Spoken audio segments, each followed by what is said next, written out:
Hello everyone, welcome to Advent journey. Advent ജേണിയുടെ 8ാം ദിവസത്തിലേക്ക് നമ്മൾ എത്തി നിൽക്കുകയാണ്. ഇന്ന് നമ്മൾ ഫാമിലി ഒരുമിച്ച് റിഫ്ലക്റ്റ് ചെയ്യുന്ന ബൈബിൾ ഭാഗം സാമുവലിൻ്റെ 1-ാം പുസ്തകം 2-ാം അധ്യായം 1 മുതൽ 10 വരെയുള്ള വാക്യങ്ങളാണ്. അവിടെ നമ്മൾ ഹന്നയുടെ കീർത്തനം കാണുകയാണ്. ആരാണ് ഈ ഹന്ന? എൽക്കാനയും ഹന്നയും വൃദ്ധ ദമ്പതികളായിരുന്നു. അവരുടെ ഏറെ നാളത്തെ പ്രാർത്ഥനയ്ക്കും കാത്തിരിപ്പിന് ശേഷം ദൈവം അവർക്കൊരു പുത്രനെ നൽകി ബ്ലെസ് ചെയ്തു. പുത്രനെ നന്നായിട്ട് വളർത്തി ദേവാലയത്തിൽ കൊണ്ടു ചെന്നതിന് ശേഷം ദൈവത്തിന് നന്ദി അർപ്പിക്കുന്ന ഒരു ഭാഗമാണ്.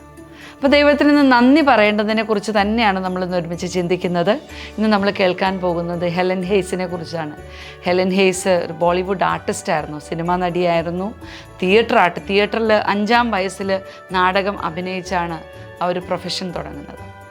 ഒരു ആർട്ടിസ്റ്റ് എന്നതിനേക്കാൾ ഉപരി ഹെലൻ ഹെയ്സ് ഒരു നല്ല വ്യക്തിത്വത്തിനുടമയായിരുന്നു. ഹെലൻ ഹെയ്സ് ജീവിതത്തിൽ ധാരാളം കാര്യങ്ങൾ പറഞ്ഞു. അതിൽ ഏറ്റവും പ്രധാനമാണ് ദൈവത്തിന് നന്ദി അർപ്പിക്കാനായിട്ട് നമ്മൾ പലപ്പോഴും മറന്നു പോകാറുണ്ട്. നമ്മൾ മറക്കാൻ പാടില്ല എന്നാണ് ഹെലൻ പറയുന്നത്. ഹെലൻ ഇത് ഒരു വളരെ ചെറുപ്പത്തിലെ തന്നെ ഡയറി എഴുതുന്ന ശീലമുണ്ട്.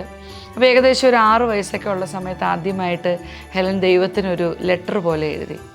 അപ്പോൾ ഇങ്ങനെ എഴുതിയത് മുഴുവൻ നന്ദിയാണ്, നീ എനിക്ക് എൻ്റെ ജീവിതത്തിൽ ചൊരിഞ്ഞ എല്ലാ അനുഗ്രഹങ്ങളെയൊക്കെ ഓർത്ത് ഹെലൻ ഇങ്ങനെ നന്ദി പറഞ്ഞു. അപ്പോൾ ഇത് വളർന്ന് ഒരു വളരെ പ്രശസ്തിയുടെ തിരക്കുള്ള ആളായിട്ടും ഹെലൻ ആ ശീലത്തിന് മാറ്റം വരുത്തിയില്ല. 1918 നവംബർ 11 1-ാം ലോക മഹായുദ്ധം അവസാനിച്ചു എന്നൊരു വലിയ ഡിക്ലറേഷൻ വരികയാണ്. വിരുദ്ധ കക്ഷികൾ കരാറിലൊക്കെ ഒപ്പുവെച്ചു. പെട്ടെന്ന് അമേരിക്കയിൽ എല്ലാ ആളുകളും അവർ ചെയ്തുകൊണ്ടിരുന്ന ജോലികളൊക്കെ നിർത്തി വലിയൊരു സെലിബ്രേഷനിലേക്ക് പോവുകയാണ്. ഇവർ ഡ്രാമ റിഹേഴ്സലിലായിരുന്നു.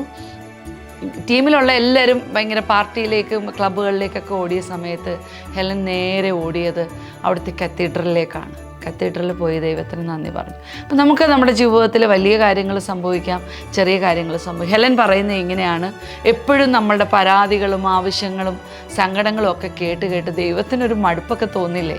അപ്പോൾ ദൈവത്തിനെ സന്തോഷിപ്പിക്കുന്ന ഒരു പ്രാർത്ഥനയാണ് നന്ദി പറയുന്ന പ്രാർത്ഥന. അപ്പം ഇടയ്ക്കെങ്കിലുമൊക്കെ നമ്മൾ ദൈവത്തെ സന്തോഷിപ്പിക്കേണ്ടേ. ജീവിതത്തിൻ്റെ എല്ലാ ഘട്ടങ്ങളിലും ദൈവത്തെ സന്തോഷിപ്പിക്കാൻ ശ്രമിച്ചിരുന്ന ആളാണ് ഹെലൻ ഹെയ്സ്. നമുക്ക് ഈ ഒരു പ്രചോദനം നമ്മുടെ ജീവിതത്തിലും പ്രാക്ടീസ് ചെയ്യാം. പക്ഷെ ഇന്ന് നമ്മൾ ഫാമിലിയായിട്ട് നിങ്ങൾ ഒരുമിച്ച് ചെയ്യേണ്ട ഒരു ആക്ടിവിറ്റി ഇതാണ്. ഇന്ന് സൺഡേ ആണ്. ഇന്ന് അമ്മയ്ക്ക് റെസ്റ്റ് ഡേ.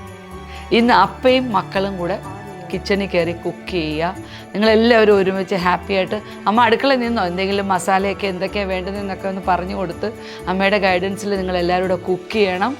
ഭക്ഷണമൊക്കെ കഴിച്ച് ഹാപ്പി ആയിട്ട് ഇന്നൊരു താങ്ക്ഫുൾ ഡേ ആണ്. നിങ്ങളെല്ലാ കാര്യങ്ങളും ചെയ്യുമ്പോഴും ഒരു നന്ദി നിറഞ്ഞ ഹൃദയത്തോടെ ചെയ്യാനായിട്ട് നമുക്ക് എല്ലാവർക്കും സാധിക്കട്ടെ. നമുക്ക് വീണ്ടും കാണാം. ബൈ.